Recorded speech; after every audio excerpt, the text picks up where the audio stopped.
From the Detroit Free Press, it's Monday, September 7th, Labor Day. Here are today's top stories, presented by Bush's Fresh Food Market. Calling all foodies, Bush's is hiring. Are you passionate about food, looking for growth, development, and excellent wages? Come grow with Bush's and apply online at bushes.com/join our team. That's Bush's, BUSCHS.com/join our team. For the Detroit Free Press, I'm Kerry Jr. II. The state of Michigan reports 838 new cases of the coronavirus and 8 new deaths. 3 deaths were uncovered in a review of death certificates. In total, there are over 106,000 COVID-19 cases and over 6,500 deaths statewide.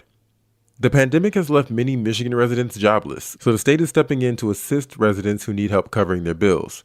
The state of Michigan is offering 3 programs that can help with utility assistance. Free Press reporter Nushat Rahman has the details on what each plan provides. Thank you, Nushat, for joining me. You're welcome.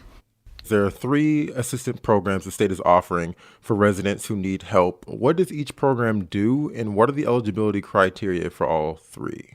Before I get into that, I think one of the main things to remember is that the state is telling folks to first contact their energy provider, so that may be DTE or consumers, and then to seek help from these state assistance programs. So we have these 3 programs, and some of them are interconnected, but the first one is the State Emergency Relief Program, and that helps low-income households pay part of their heating or electric bills and keep utilities in service or restore them.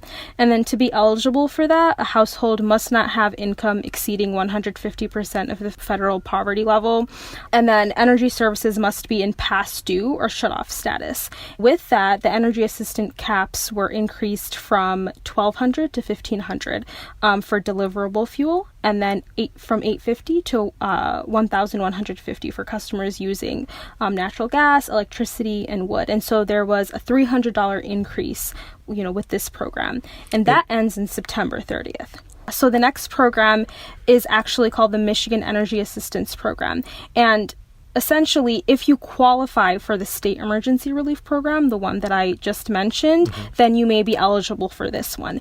And with this one, it helps with extra bill payment and what's called self-sufficiency services. So that's things like waterproofing your home for low-income residents statewide.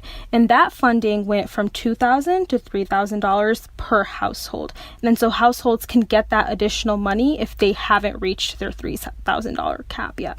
And then, folks can get more information by contacting, their local provider, and there are several in Southeast Michigan that they can reach out to by calling 211. And are those stipulations too, the raise in the amount offered, is that because of the virus or because of the pandemic? There were changes made to the State Emergency Relief Program because of COVID. Some of them were already pre-existing. But the main message is that, after September 30th, some of these changes that we do have will no longer be in effect. So the state is urging folks to kind of, get that assistance, when they can, especially because it's starting to get colder and families may need help with their energy bills. So, those are the 2 programs. And then there's another one called the Home Heating Credit Program that's based on income and heating costs. And households don't have to file a Michigan tax return to apply for this program. They can get a heating credit issued that's $195, and that's through the Treasury Department. The deadline for that is September 30th as well. Many people throughout this pandemic who've been laid off have been living on unemployment. Will these programs consider those unemployment payments part of their income? Yeah, so according to the Michigan Department of Health and Human Services, particularly with the State Emergency Relief Program, it excludes the federal pandemic unemployment income when determining income eligibility. So that's not considered as part of their income. Some of this is really technical stuff, and folks can get more information or help on this by calling 211 or visiting mibridges.com. Free Press reporter Nushat Rahman, thank you so much for talking with me.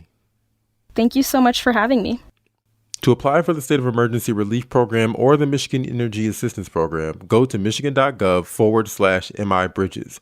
The Home Heating Credit Program can be accessed through the state treasury at michigan.gov/treasury. Then search Home Heating Credit. In other news, both presidential candidates are expected to hold events in Michigan this week. On Saturday, the Trump campaign announced the president will hold an event Thursday at 7 in the evening. The event is located near MBS International Airport in Freeland. This is Trump's first campaign event since he spoke in Battle Creek last year. Former Vice President Joe Biden is also set to have an event the day before Trump's, but the Biden campaign has not released details regarding the location or time of the event. That's the latest. For more information about COVID-19 in Michigan, visit www.freep.com. This is Dave Burkett from the Detroit Free Press, and the big news in the NFL Sunday is that the Detroit Lions signed running back Adrian Peterson to a one-year contract. Peterson is on the backside of his career at 35 years old, but the NFL's fifth all-time leading rusher adds a big name and perhaps a jolt of production to an injury-riddled backfield. Starting running back Kerryon Johnson has missed time each of the last 2 seasons with knee injuries, and the Lions carefully monitored his workload in training camp, and rookie DeAndre Swift was limited throughout the summer because of a leg injury.